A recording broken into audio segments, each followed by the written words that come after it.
I want to welcome you to the Engineer Your Success podcast. My name is Dr. James Bryant, your host and your guide. I'm here to help you design and live a life where you are winning at work and at home. And I hope that you are having a great week. Before we get started in today's episode, here is a personal invitation to the next Engineer Your Success on ramp. The next session is scheduled for Tuesday, May 21st from 12 p.m. to 1 p.m. Eastern Time, and we'll be focusing on proven strategies to dominate your career and your home life. You can use the link in the show notes to register for this complimentary event. Remember, space is limited, so you do not want to wait. Today, we're going to be talking about a concept that I don't think I've ever talked about on this podcast, and that's borrowing belief. So let me set the stage for you. Do you ever feel like self-doubt is holding you back from reaching your full potential as a leader? Do you find yourself questioning your ability, second guessing your decisions, or struggling to maintain confidence in the face of challenges? If you're nodding your head right now, then I want you to know this: you are not alone. It is a fact that high achieving professionals just like you often put immense pressure on themselves to excel, to have all the answers, and to project an image of unwavering confidence. But the truth is, even the most successful leaders face moments of uncertainty and self doubt. Here's the key: it's learning to navigate through those moments to find the resilience to keep moving forward. I know this firsthand how overwhelming it can feel when you're drowning in self doubt.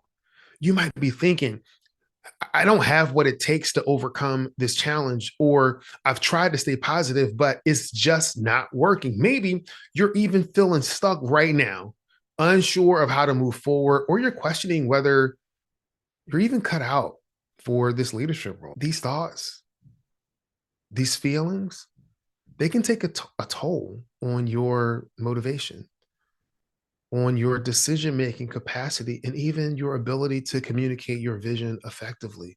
You might find yourself procrastinating on important tasks, avoiding risk, or struggling to maintain the healthy work-life balance, that dynamic balance that you're looking for. There are even times when you have the feeling that you do not deserve success. Listen in. Here's the thing: you're not defined by your doubts. You have the power within you to overcome these challenges and achieve the success that you deserve. And today, I'm going to share with you this concept of borrowing belief that has the potential to transform the way that you view your abilities and your capabilities. So, in thinking about this concept, it really allows you to tap into an external source of confidence and motivation when your own belief is not there, by learning to see yourself through the lens of someone who wholeheartedly believes in your potential. You have the power and ability to access a reservoir of strength and resilience that will help you push through those tough challenges. I want to set the stage for you as to how this topic came up in the conversations that I've been having. So I want you to picture this. I'm sitting in a nice coffee shop, uh, talking to one of my close friends. We've been friends for over 20 years. And so you got the aroma of the coffee is filling the air. You can hear the other conversations in the background. And we're having this conversation just talking about personal and professional challenges. And so my friend leans in, his eyes are really filled with curiosity. And I begin to share my general thoughts just on the impact that our words have on our reality. And that is that our thoughts, words, and actions are all intricately connected or interconnected. Each one influences the other in this cycle, in that the words we speak to ourselves, whether out loud or in those quiet moments in our mind, have the power to shape our beliefs. And ultimately, that is really is reflected in our actions. And so we're constantly hearing a critical inner voice. It can chip away at our self confidence, holding us back from reaching our full potential. So, what do you do when you're hearing this inner? Right. So, that's part of what it was. So, I can recall just different times when I'm facing challenges at work, doubting my ability to lead my team through a difficult project. And I can really remember feeling this way when I was going to start my company. You hear this self thought or this self critical thoughts. And I remember a moment when my youngest son was really upset about not passing a test at school. So he was mentally beating himself up.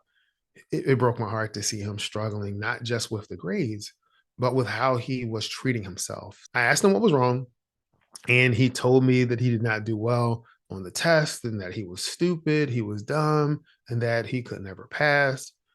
Instead of telling him that those things weren't true, I asked him a question. So I said, "Tell me, what would you tell Nick, who was his best friend at the time?" So my son stopped. He started thinking. He actually took so long to think that I thought something was wrong or that he didn't hear me. When he finally answered, he said, "Dad, I would tell Nick that everything was going to be okay, that he could study and be ready for the next test, and that him beating himself up won't help him improve his grades." Then I asked him, "What would it look like if you gave yourself that same advice?" He looked at me. He started smiling and simply said, "Thanks, Dad." So, thinking about this experience that I had with my son, I asked my friend, what if we actively sought out and embrace affirming words, those words that build us up, instead of allowing this inner critic to go unchallenged? So we talked about positive affirmations that could counteract the negative self-talk.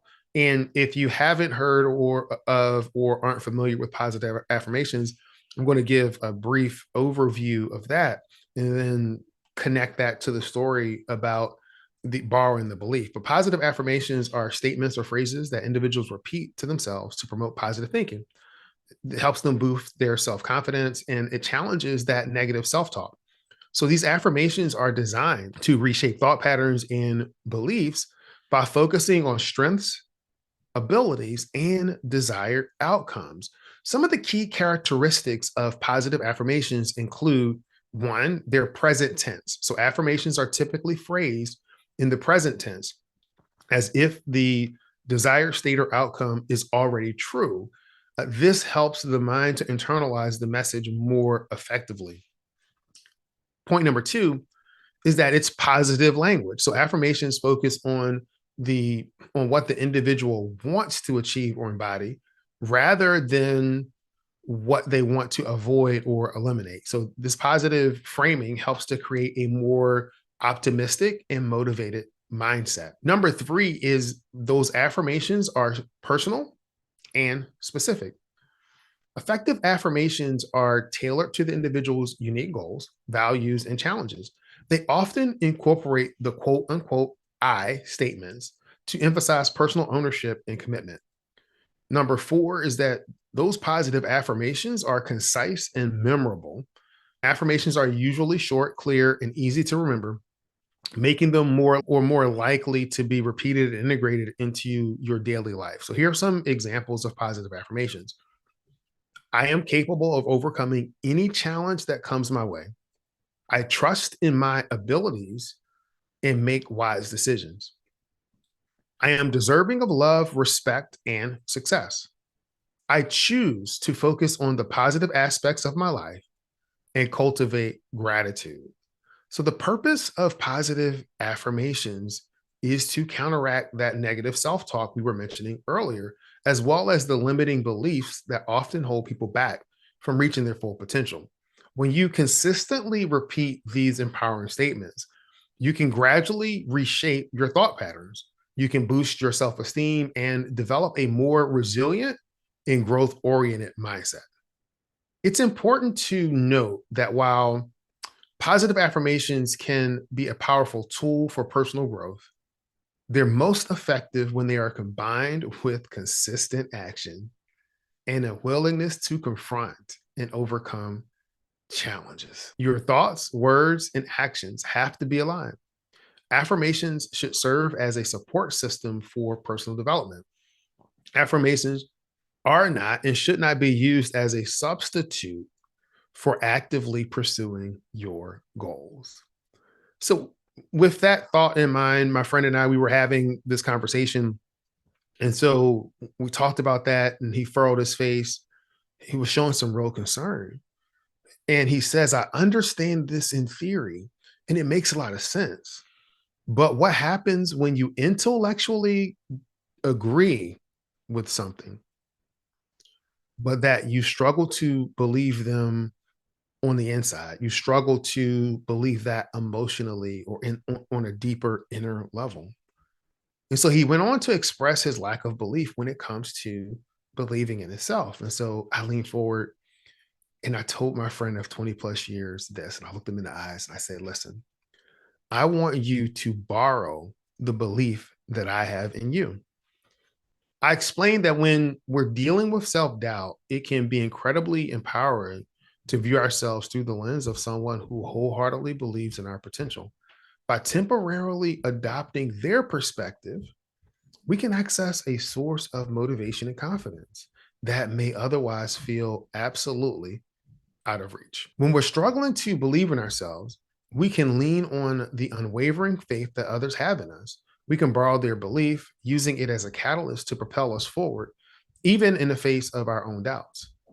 This whole concept of borrowing belief is very similar to what we do in math. We've all learned how to do this. So think about when you're doing a double digit calculation, subtraction, where you're involving a smaller number that's trying to subtract a bigger number. In such cases, we borrow from the adjacent column using what is available to give us what we need to actually conduct that operation. It is absolutely the same. So at its core, borrowed belief leverages the power of social influence and positive reinforcement to help individuals overcome self-doubt and build resilience. This concept is really rooted in Albert Bandura's social learning theory, which suggests that people can learn by observing and imitating others. I think we do this a lot anyway, but we do it on the negative side where we internalize and we imitate the negative things that people believe about us. And sometimes we may find it that we fall into that without even knowing it. But you can also use the concept to imitate and believe those people that really believe in us, that have confidence in our ability to succeed, that really have confidence in our ability to overcome any challenge. So, in essence, borrowed belief really allows us to see ourselves through the eyes of those who believe in us. And that provides a powerful source of support and encouragement when we need it most. Listen, I'm going to wrap up today's episode, but I do want you to remember that you have the power within you to overcome self-doubt. So if you're struggling with this, you can absolutely do it and you can achieve the success that you deserve. If you've been struggling, you can embrace this concept of borrowed belief. Surround yourself with those who see your potential and allow their faith in you to spark that self-confidence, to spark your continued growth towards success. It's next week. I do want to talk about this because there may be some questions that have come to mind just as you're doing your personal reflections. Perhaps you're wondering how to apply this concept of borrowed belief in your own life, or you're just curious about strategies for building a supportive network of mentors and allies. So I want to dive deeper into some of these questions and provide you with some guidance and insights in order to put this whole concept of borrowed belief into action. So next week, we're going to be spending some time addressing some of the common or the most common questions and concerns related to this concept. And looking forward to answering those questions. I also have an invitation to you that if you have a question or a specific challenge that you are facing that you would like to be addressed in that upcoming episode, you can send me an email at james@engineeryoursuccessnow.com. That's James at engineeryoursuccessnow.com, or you can use the link in the show notes. I'm going to be selecting these questions to focus them on next week's show, but also in future shows as well. Again, because the whole point is to get those questions, provide practical strategies through these examples and these questions so that you can implement this into your everyday life. I want you to remember that you are capable, you are worthy, and you have the power to create the success that you envision. Embrace the journey, lean on the support of others, and never forget the incredible potential that lies within you. I'm going to end this episode like I end every podcast episode, and that's this. Many people know what to do, fewer people know how to do it, and there's a select group of people that actually follow through, do it, and are able to live the life of their dreams. It is my desire for you to be part of that select few. This is Dr. James Bryant, your guide for winning at work and at home. I want you to have a great week. Thanks.